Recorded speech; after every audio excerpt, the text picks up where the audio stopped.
Good day everyone, my name is Aryan, this is Darren and behind the camera is Jeremy. Our final year project is called Optimizing Performance of Brain-Computer Interfaces for Gaming using Hybrid Machine Learning. Please.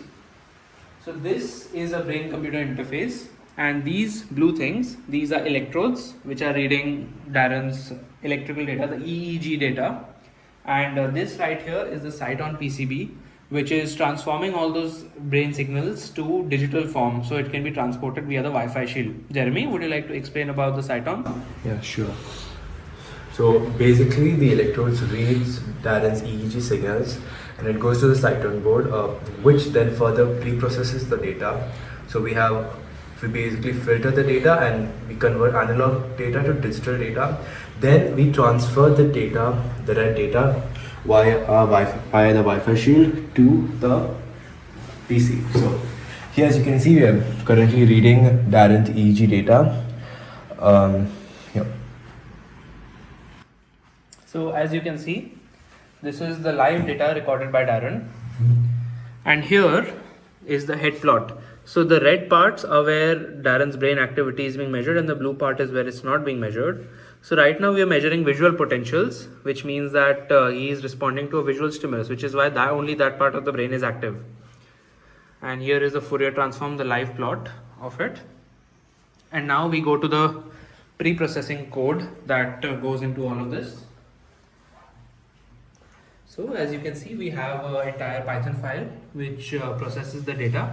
I understand it might not be legible fully, but this will be included in the CD. So here we have the data path, it shows which data to read, and we have a multitude of functions in the file which not only read the data, which process the data into a data frame using pandas, and they filter it and they perform feature extraction on it. And here you can see that these are the 4 features we are using: the mean, kurtosis, energy and skewness value of the EEG signal. Moving forward, it generates the features using wavelet transform, multi-level wavelet transform, and then it is all combined together in one neat function, which is our main function here. And as you can see, it comes in and processes the data here, and then it calculates the Euclidean distance of the data, and based on that it predicts an output, and that output is then returned to the file. So that is that, and now we would like to show you one live application of this. So after all the pre-processing steps, what is going to happening is we are going to be running a game which has been created by Darren. Darren, would you like to explain the game? The game is basically made using Unreal Engine 4.27 to be specific.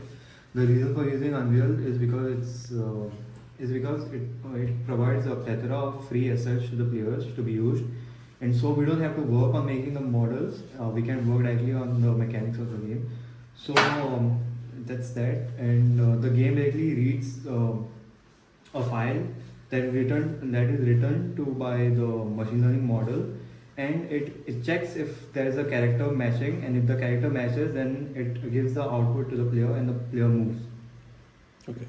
So now as you can see, this is our game, and Darren will be concentrating on the game now, so we will not disturb him, but this is our input. He will be focusing on that button there.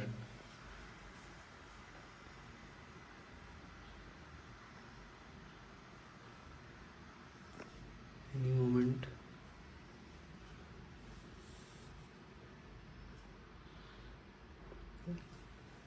And as you can see, without any touching of the keyboard or any other physical input, the character has started moving based on the frequency of the button provided.